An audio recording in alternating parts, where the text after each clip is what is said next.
Hello students, আজকে আমরা মাধ্যমিক ভৌতবিজ্ঞানের চলতড়িৎ অধ্যায়ের পার্ট 7 ভিডিওতে চলে এসেছি। তোমরা আশা করি পার্ট 1 থেকে 6 পর্যন্ত ভিডিওগুলো দেখেছো এবং গাণিতিক সমস্যার সমাধান করেছো। আজকের আমাদের ভিডিও টপিক হলো তড়িৎ শক্তি ও ক্ষমতা। দেখো আমি ডান দিকে বোর্ডে লিখে দিচ্ছি কি কি টপিক আজ পড়তে চলেছি আমরা। তড়িৎ শক্তি ও ক্ষমতা, তাদের একক, সেখান থেকে আমাদের যে বাড়িতে যে দেখবে মিটার রিডিং নিতে আসে, এত ইউনিট ইলেকট্রিসিটি পুড়িয়েছো তুমি, তার বিল আসে, সেই সংক্রান্ত বিওটি ডেফিনেশন পড়ব, কিছু ম্যাথামেটিক্যাল সম্পর্ক আলোচনা করব। রেটিং মানে কি না, মনে করো কোনো একটা বাল্ব কিনে নিয়ে এসছো, তার গায়ে কিছু রেটিং দেওয়া থাকে, দেখবে তুমি দোকানে গিয়ে চাইছো মনে করো আমাকে 60 ওয়াট একটা বাতি দিন বা একটা 100 ওয়াট বাতি দিন, এগুলো বলতে কি বোঝো সেটা আলোচনা করব। তাহলে শুরু করি এবার। তাহলে আমাদের প্রথম টপিক হচ্ছে তড়িৎ শক্তি বলতে আমরা কি বুঝবো, হোয়াট ইজ ইলেকট্রিক্যাল এনার্জি। দেখো কোন একটা যন্ত্র, সেটা হতে পারে টিউব, বাল্ব, ফ্রিজ, টিভি, এই সমস্ত যে বৈদ্যুতিক যন্ত্রগুলো আছে, তুমি যদি এটাকে অনেকক্ষণ ধরে চালাও তাহলে কি দেখবে, একটা এনার্জি বা শক্তি সে ব্যয় করছে। তার মানে কোনো তড়িৎ যন্ত্রের কার্য করার যে সামর্থ্য, তাকেই আমরা বলবো ওই যন্ত্র দ্বারা ব্যয়িত তড়িৎ শক্তি। তার মানে কি, যে তুমি যদি কোনো একটা যন্ত্রকে, মনে করো তুমি এখানে একটা বাল্বকে লাগিয়ে দিয়েছো, কানেকশন করেছো বাল্বের সঙ্গে, তাহলে এই বাল্বটা যে এনার্জিটা ব্যয় করছে সেটাই হচ্ছে ওই বাল্ব দ্বারা বা ওই বাতিটি দ্বারা ব্যয়িত তড়িৎ শক্তি। তাহলে এই তড়িৎ শক্তি আমরা মাপবো কি করে? মনে করো এই বাতিটার রোধ হচ্ছে আর, খুব ভালো করে শুনবে, আই কারেন্ট এর মধ্যে দিয়ে ফ্লো করছে। কতক্ষণ ধরে এই কারেন্টে যাচ্ছে? সময় টি। আর এখানকার ভোল্টেজ দিয়েছো তুমি ভি। তাহলে আমরা আগের ভিডিওতে পড়েছিলাম যে আমি যদি এখানে কিউ পরিমাণ আধান এই বাতিটার মধ্য দিয়ে নিয়ে যাই, তাহলে কতটা কাজ করতে হবে? বিভবের সংজ্ঞা থেকে পেয়েছিলাম W = V × Q। আশা করি তোমাদের মনে আছে। আর কি বলেছিলাম, যে আমাদের ডেফিনেশন অফ কারেন্ট হচ্ছে I = Q/T। তার মানে Q = কি পেয়েছিলাম? I × T। এবার এই Q = IT, এটা কোথায় পুট করেছিলাম? V × I × T। তখন কি পেয়েছিলাম? W = VT। ভাইটি মানে কি? V × I × T। তাহলে এবার যদি তোমাকে বলা হয় যে এই যে ভোল্টেজ, এই কারেন্ট আর টাইম যদি তোমাকে আমি সাপ্লাই করে দিই, তাহলে তিনটেকে তুমি যদি প্রোডাক্ট করো, গুণ করো, তাহলে কি উত্তর পাবে? কতটা তড়িৎ শক্তি ওই যন্ত্র দ্বারা ব্যয়িত হয়েছে। এখন প্রশ্ন হলো যে তাহলে তড়িৎ শক্তি ব্যয়িত তো পেলাম, কিন্তু যন্ত্রের ক্ষমতা তাহলে পাবো কোত্থেকে? অর্থাৎ তড়িৎ ক্ষমতা। তাহলে নেক্সট হেডিং দাও, তড়িৎ ক্ষমতা। এটা নতুন কিছু না, তোমরা ক্লাস 9-এ কার্যক্ষমতা শক্তি পড়েছিলে, সেখানে পাওয়ার বা পি ইজ ইকুয়াল টু কত শিখেছিলে মনে আছে? কার্য ডিভাইডেড বাই সময়। তার মানে তুমি যদি তড়িৎ ক্ষমতার সংজ্ঞা চাও, তাহলে আমরা কি বলতে পারি যে বৈদ্যুতিক কার্য করার হারকে, এখানে তুমি কি পেয়েছো? একটা কার্য ডিভাইডেড বাই টাইম। এই কার্যটা কোন কাজ? এই যে কাজটা করলাম, কিছু পরিমাণ আধানকে যে বয়ে নিয়ে যাচ্ছ, তড়িৎ প্রবাহিত করছে এর মধ্য দিয়ে, এটাই তোমার কাজ। তার মানে বৈদ্যুতিক কার্য করার যে হার, অর্থাৎ তড়িৎ শক্তি ব্যয়িত হওয়ার হারকে আমরা বলবো তড়িৎ ক্ষমতা। মানে একক সময়ে যতটা তড়িৎ শক্তি ব্যয়িত হচ্ছে তাকে আমরা বলছি ওই যন্ত্রের তড়িৎ ক্ষমতা। তাহলে এবার দেখে নিই এই তড়িৎ ক্ষমতার রাশিমালা বা ফর্মুলা কি পাওয়া যায়। খুবই ইজি। তুমি প্রথমে পেয়েছো W = এক্ষুনি পেয়েছি W = V × I × T, মানে ভাইটি। এবার এখন তোমাদের বলা হলো পাওয়ার মানে হচ্ছে W/T। তা W রাশিমালা তুমি পেয়েছো, বসিয়ে দাও। তারপর টাইমটা যদি কেটে যায় তাহলে পাওয়ার ইজ ইকুয়াল টু কত আসবে? ভাই। এবার এই V × I যে দেখতে পাচ্ছ, অনেক সময় দেখা যায় যে V আর I এর মধ্যে শুধুমাত্র V দিয়ে দিয়েছে, I দেয়নি, আর রেজিস্ট্যান্সে প্রোভাইড করেছে। তা তুমি এটাকে একটু সাজিয়ে নাও। তুমি তো জানো যে V = IR হয়। কোত্থেকে পেয়েছি? ওহমের সূত্র থেকে পেয়েছি, মনে পড়েছে তোমাদের। তাহলে V এর জায়গায় যদি আমি IR দিয়ে সাবস্টিটিউট করি, ইন্টু I যদি লিখি, তাহলে পাওয়ারের আরেকটা ফর্মুলা এখান থেকে তোমাদের হাতে চলে এসছে, সেটা হলো P = I²R। তার মানে এখানে যদি আমি V না দিই, সেক্ষেত্রে V এর জায়গায় IR পুট করবে, তাহলে ফর্মুলা কি জেনারেট করলে? P = I²R। আর যদি কোনো ক্ষেত্রে দেখি যে না আমাকে ভি দিয়ে দিয়েছে আই দেয়নি, তখন আমি কি করব, আই এর জায়গাতে বসাবো ভি ডিভাইডেড বাই আর। পাশে পকেটে লিখে রাখো যেহেতু ওহমের সূত্রানুসারে ভি ইজ ইকুয়াল টু কত হবে, আই ইন্টু আর। পাশে লিখে রাখো ওহমের সূত্রানুসারে V is equal to I R. তাহলে আই সমান কত পাচ্ছি, ভি ডিভাইডেড বাই আর। তাহলে একবার তুমি ভি এর জায়গাতে আই আর পুট করেছিলে, একটা ফর্মুলা পেয়েছিলে, আবার এখন কি পুট করছো, আই এর জায়গাতে ভি বাই আর পুট করছো, তখন পি এর আরেকটা ফর্মুলা জেনারেট করে গেল ভি স্কোয়ার বাই আর। তার মানে আলটিমেট আমি কি কি ফর্মুলা পেলাম লিখে দিই, তাহলে তোমাদের মনে রাখতে সুবিধা হবে। একটা ফর্মুলা পেয়েছো W is equal to V into I into T, এটা হচ্ছে তড়িৎ শক্তির ফর্মুলা। পাওয়ারের ফর্মুলা কি পেলাম, ভি ইন্টু আই, অথবা পাওয়ারের ফর্মুলা কি ইউজ করতে পারি, ভি স্কোয়ার বাই আর, অথবা পি ইজ ইকুয়াল টু কি লিখতে পারি, আই স্কোয়ার আর। আচ্ছা দেখো, তুমি তো এই পাওয়ারের ডেফিনেশন তুমি বলেছিলে কি লিখেছিলে, ডাব্লিউ বাই টি। তাহলে এখান থেকেও ডাব্লিউ ইজ ইকুয়াল টু আরেকটা ফর্মুলা বেরিয়ে আসে, পি ইন্টু টি। তার মানে কোন একটা যন্ত্রে যদি পাওয়ার জানা থাকে এবং সেই যন্ত্রটা কতক্ষণ ধরে চলছে তুমি জানতে পারো, ওই দুটোকে মাল্টিপ্লাই করলে তুমি কি বের করতে পারবে, ওই যন্ত্রটা কত তড়িৎ শক্তি ব্যয় করলো। এবার আমরা পরের টপিকে চলে যাচ্ছি, একক। তাহলে প্রথমে আমরা কার একক পড়বো, তড়িৎ শক্তির একক। তোমরা এটা তো অবশ্যই জানো যে শক্তির একক কি পড়েছি আমরা, জুল, আর্গ। আমরা এখানে জুল এককটাই বেশি ইউজ করে থাকি, এসআই একক। তাহলে তড়িৎ শক্তির এসআই একক কি লিখবো, জুল। আচ্ছা এটা ডিফাইন করব কি করে, আমরা কিন্তু কোনো ফর্মুলা বা কোনো সংজ্ঞা মুখস্থ করব না, কোত্থেকে এসেছে সেটা মনে রাখার চেষ্টা করব। তাহলে 1 জুল, কোন একটা বাতি বা কোন একটা ইলেকট্রিক্যাল ইনস্ট্রুমেন্ট 1 জুল শক্তি ব্যয় করছে, তাহলে এটা কি করে আমি ডিফাইন করব, চলো দেখে নেওয়া যাক। তুমি কি কি ডাব্লিউ ইজ ইকুয়াল টু কি কি শিখেছো, একটা শিখেছো স্টার্টিং এ শিখে নিচ্ছি W is equal to V into Q.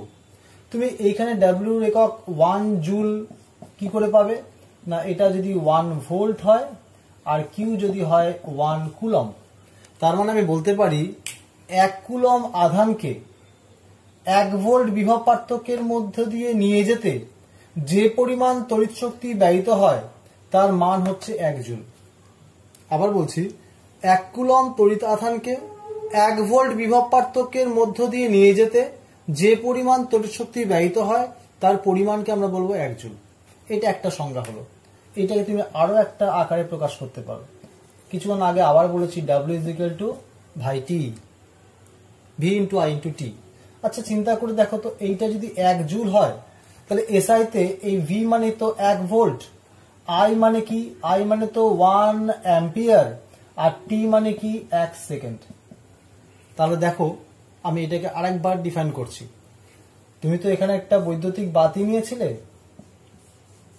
আর এখানে একটা পাওয়ার সোর্স ছিল, তার মানে আমি যদি বলি যে 1 ভোল্ট বিভব পার্থক্যে রাখা একটা বৈদ্যুতিক যন্ত্রের মধ্য দিয়ে যদি 1 সেকেন্ডে 1 অ্যাম্পিয়ার তড়িৎ প্রবাহিত হয়, তাহলে যে পরিমাণ কার্য সম্পাদিত হয় বা যে পরিমাণ শক্তি ব্যয়িত হয় তার পরিমাণ হচ্ছে 1 জুল। তার মানে একবার এই ফর্মে ডিফাইন করতে পারি, আবার এই ফর্মে ডিফাইন করতে পারি। স্ক্রিনে দেখো আমি দুটো সংজ্ঞায় লিখে দিয়েছি, তোমরা স্ক্রিন দেখে ঠিকঠাক করে এটাকে খাতায় লিখে নাও সংজ্ঞা দুটো। এবার আমরা দেখে নেব তড়িৎ ক্ষমতার একক। আচ্ছা তড়িৎ ক্ষমতার একক মানে কি, power is equal to W by T. আচ্ছা ডাব্লিউ যদি এসআই এককে নিই সেটা তো হবে জুল, তাহলে ক্ষমতার একক কি আসবে, যদি এটা জুল হয়, এটা যদি সেকেন্ড হয় তাহলে ক্ষমতা আসবে ওয়াট। এটা তোমরা খুব নিচু ক্লাসে পড়েছো।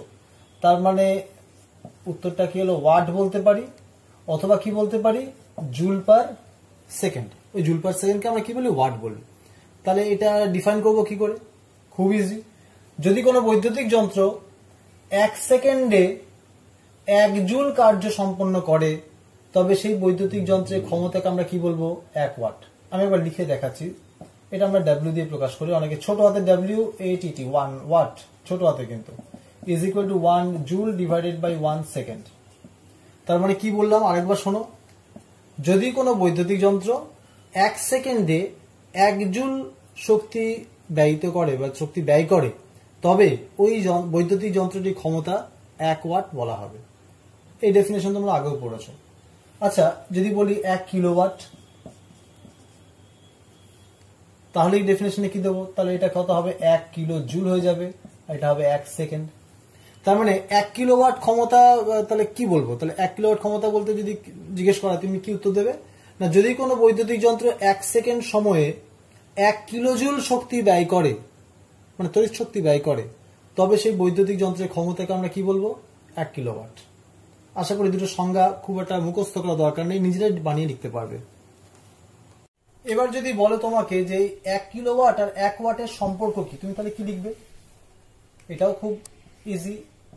1 কিলোওয়াট সমান লিখবো আমরা 10⁻³ ওয়াট, মানে 1000 ওয়াট। যদি বলা হয় 1 মেগাওয়াট, তাহলে কি লিখবে?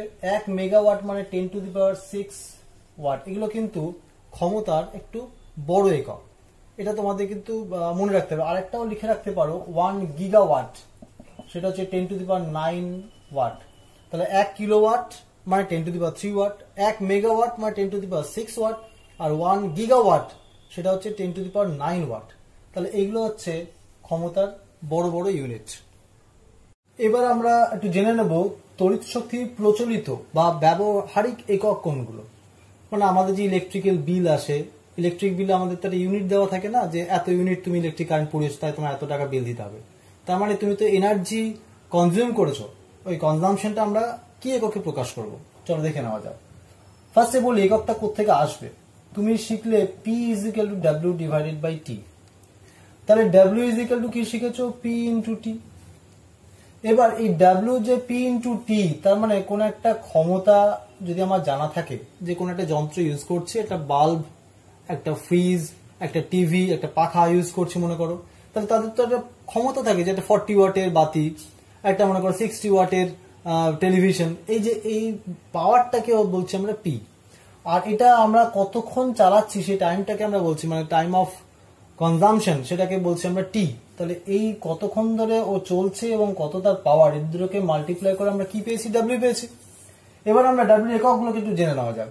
দেখো, যদি পাওয়ারটাকে আমরা ওয়াট এককে লিখি, তোমরা বাংলাতে লিখতে পারো, আর টাইমটাকে যদি আমরা ঘন্টা এককে প্রকাশ করি, তাহলে এই জিনিসটাকে আমরা কিভাবে প্রকাশ করবো? Watt hour. তার মানে ওয়াট আওয়ার মানে কি? 1 ওয়াট আওয়ার মানে হচ্ছে 1 ঘন্টা চলবে একটা যন্ত্র যার ক্ষমতা হচ্ছে 1 ওয়াট। আবার বলছি, 1 ওয়াট ক্ষমতা সম্পন্ন একটা বৈদ্যুতিক যন্ত্র যদি তুমি 1 ঘন্টা ধরে চালিয়ে রাখো, তাহলে ও যতটা শক্তি ব্যয় করবে, মানে যতটা তড়িৎ শক্তি ব্যয় করবে, তার পরিমাণটা হচ্ছে 1 ওয়াট আওয়ার, বা বাংলায় বলবো ওয়াট ঘন্টা। এটা একসঙ্গে, দ্বারা হাইফেন দিয়েছি, মানে এটা একসঙ্গে দুটো ওয়াট, 1 ওয়াট আওয়ার বা 1 ওয়াট ঘন্টা। তাহলে এই ডেফিনেশনটা মনে রাখবে। এতে একটু বড় এককে চলে যাচ্ছি।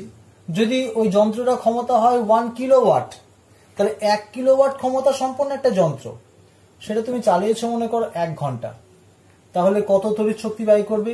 1 কিলোওয়াট আওয়ার। আবার বলছি, 1 কিলোওয়াট ক্ষমতা সম্পন্ন একটা যন্ত্র 1 ঘন্টা ধরে চালানো হলে যে তড়িৎ শক্তি ব্যয়িত হয়, তার পরিমাণটাকে বলছি আমরা 1 কিলোওয়াট আওয়ার। এটা খুবই অবভিয়াস যে 1 কিলোওয়াট আওয়ার মানেই তোমার 10⁻³ বা 1000 ওয়াট আওয়ার। মানে 1000 ওয়াট ঘন্টা মানে কি হবে? 1 কিলোওয়াট ঘন্টা হয়ে যাবে। এটা হচ্ছে এই দুটোর মধ্যেকার সম্পর্ক। এটা খাতায় লিখে রাখো। আর স্ক্রিনে দেখো, আমি ওয়াট ঘন্টা আর কিলোওয়াট ঘন্টার ডেফিনেশনটা দিয়েছি, ওটা তোমরা স্ক্রিন থেকে দেখে টুকে নাও। আচ্ছা, আরেকটা জিনিস তোমাদের ইনফর্ম করা উচিত আমার এখনই, নাহলে পরে বলতে ভুলে যাব। এই যে 1 কিলোওয়াট আওয়ার দেখতে পাচ্ছ, এই 1 কিলোওয়াট আওয়ারটাকে একটা নতুন নামে ডাকা হয়, এই নামটাও লিখে রাখো। 1 কিলোওয়াট আওয়ার মানেই হচ্ছে 1 BOT.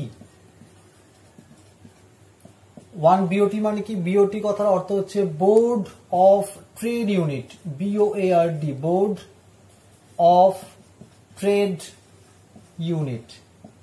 Board of trade unit মানে আমরা যে ইউনিটে ইলেকট্রিক বিলটা পে করি, যে তোমার এত ইউনিট, 1000 ইউনিট অত ইলেকট্রিক ইউনিট তুমি পুড়িয়েছো, তাহলে 1 বিওটি মানে হচ্ছে এটা ব্যবসায়িক একক একটা, board of trade unit. Trade মানে হচ্ছে ব্যবসা, জানো। তাহলে বোর্ড অফ ট্রেড ইউনিটটা কি না? 1 বিওটি মানে হচ্ছে 1 কিলোওয়াট আওয়ার।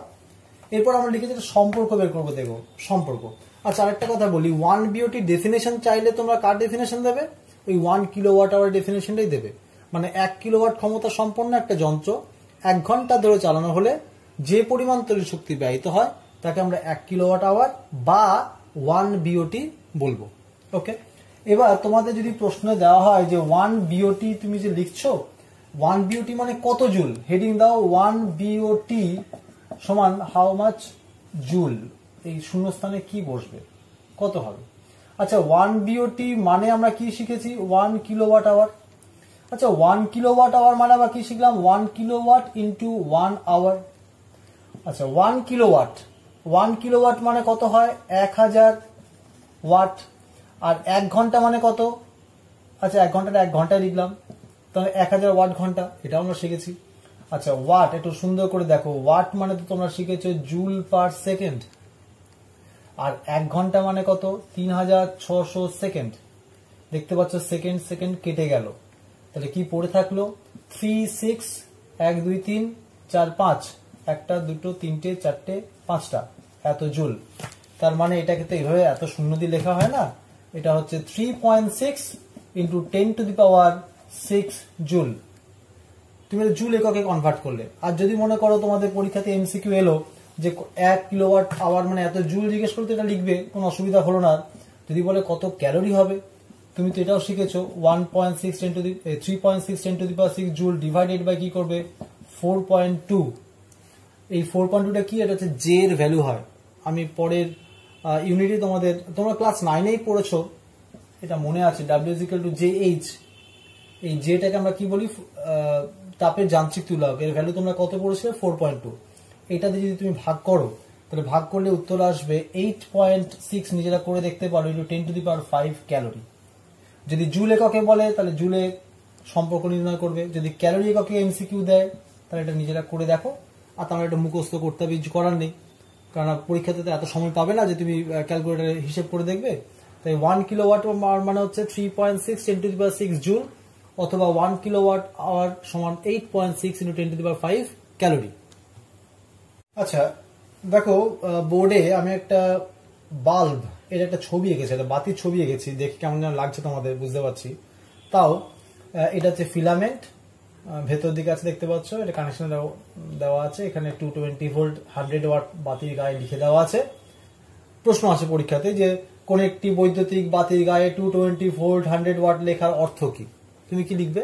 না, এই বাতিটিকে যদি তুমি 220 ভোল্ট লাইনে, মানে আমাদের যে বাড়ির যে লাইন ভোল্টেজ থাকে সেটা 220 ভোল্ট থাকে, তাহলে বাড়ির 220 ভোল্ট লাইনের সাথে যুক্ত করলে ওই বাতিটি 1 সেকেন্ডে 100 জুল তড়িৎ শক্তি ব্যয় করবে, এবং এই অবস্থায় বাতিটির সব থেকে বেশি উজ্জ্বলভাবে আলো দেবে। ওকে, তাহলে আজকে আমাদের আলোচনা এটুকুই থাকলো। তোমরা ফার্স্টে এই পুরো ভিডিওতে যা যা শিখলে বা জানলে বা শুনলে সেগুলোকে আগে খাতা লিখে নাও। খাতা লেখার পর ফর্মুলাগুলোকে এক জায়গায় করো। আমরা নেক্সট ভিডিওতে এই টপিকের উপর যে কনসেপচুয়াল অঙ্কগুলো আসতে পারে তোমাদের বছর এবং যেগুলো বিগত বছর এসেছে সেগুলো নিয়ে আলোচনা করব। ওকে।